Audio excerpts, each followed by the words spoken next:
Hello, beautiful people. Welcome back to our channel. Southeast is fully in the radar as there's now a lot of talks going on between IPOB and the southeastern governors are of the opinion that they actually have one or two things that could resolve or ways that could resolve the IPOB FG face off. And in not too long ago, not too long some many hours ago actually, IPOB Indigenous People of Biafra have given a full mandate. This one I call it because it will almost be difficult to um, implement, judging the fact that Ndigbos have a lot of things they do with that animal. Before we go into the news proper, to ram all these two news into one, we like it, subscribe to our channel by clicking on the red subscribe button beside it. You see bell notification icon. Please go ahead, click on it, get notified soon as to update our channel on YouTube. All right, let's start with what the Abia State Governor has to say over the IPOB federal government face-off. Abia State Governor Dr. Okezie Ikpezu on Sunday said that the current face-off between the leader of the indigenous people of Biafra, that's Nnamdi Kanu, and the federal government could be resolved on the negotiation table to pave the way for peace and justice. Dr. Ikpezu admitted that despite the issues raised against the indigenous people of Biafra and his followers, the issues around the agitation could best be resolved through engagement, arguing that there were silent issues in what the group is talking about that require attention. The governor said, and I quote, "We must engage with IPOB, that's Indigenous People of Biafra. Yes, we must find a way to talk about the issues at stake. These people are not as bad as the ones in the northeast or northwest who go to schools and seize the whole population of teachers and students, or invade mosques and churches and kidnap worshippers, and nobody can find them until ransom is paid. I believe that there's some ideological sense in what these people in the Southeast are saying. There's something to listen to. Events, though it is criminal to take up arms against the state, there is a message they're trying to pass in the process. We need confidence building among ourselves, rather than use words that we should not use even as leaders. Nigeria is sitting on a keg of issues, but the solution is not too difficult to find. I regard Nnamdi Kanu as my citizen, but not as a leader of the indigenous people of Biafra, because I am the governor. I am prepared to engage to resolve the issue. I care about his welfare, and I care that he should be tried in a just and fair way.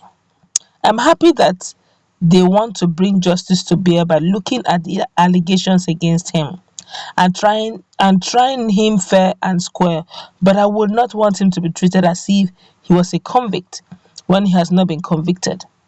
Not until otherwise, he is still my citizen, and as his father, it behoves on us to care for him. After all, the prodigal son had a father. The scenario you see in the southeast appears as if we are running away from the foundation of solving the problem of indigenous people of Biafra. But you must recognize the fact that the apparatus of security lies heavily on the federal government. That is why when IPOB gives sit-at-home order, the governors are unable to counter effectively because they do not have control over federal police, which are neither adequate nor well equipped to deal with security challenge. The problem is further compounded by the fact that there is proliferation rather of arms in the hands of people who should not have them. We also have ill-equipped, inadequate, and underfunded police system in the land.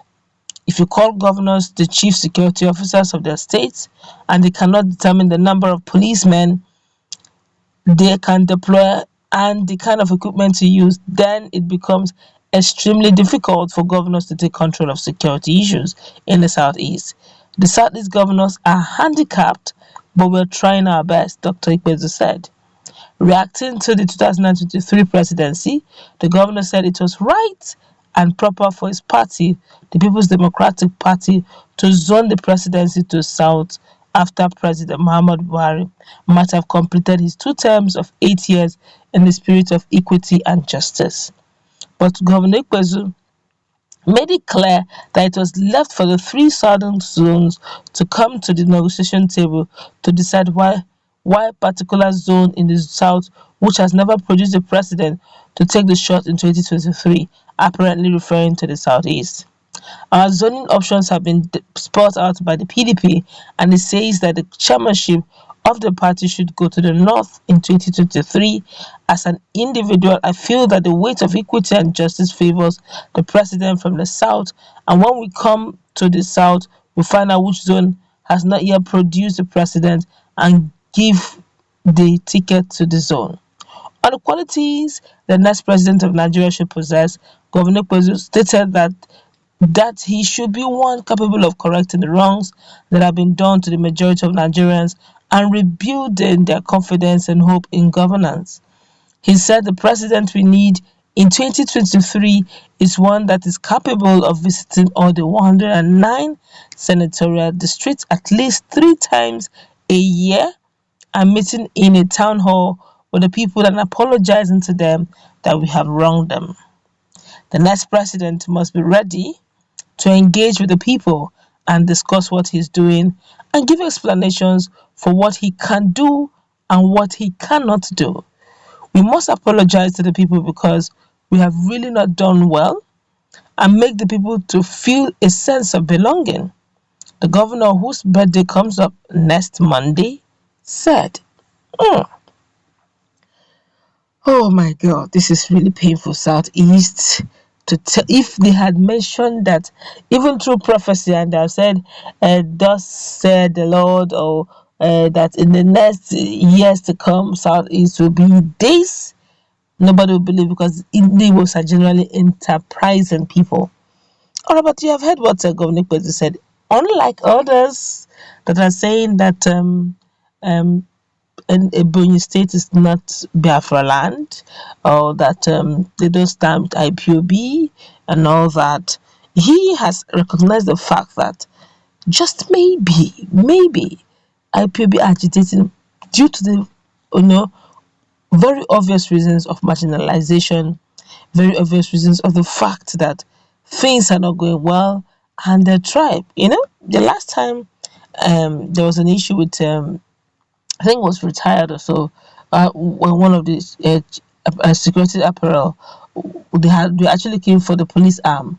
Everybody thought that the next guy will be coming, the leadership will be coming from Southeast, but it didn't. At that point, it was talked about that they're looking for competence, and not zoning.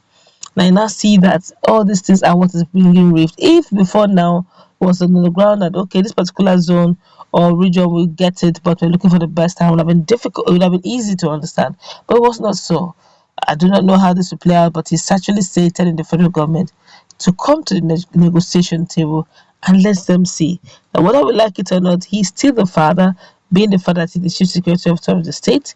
He's still the father of Nnamdi Kanu, and he will not disown him, despite the fact that, yeah, they say even prodigal sons have a father, and he's saying that Nnamdi Kanu is still their own.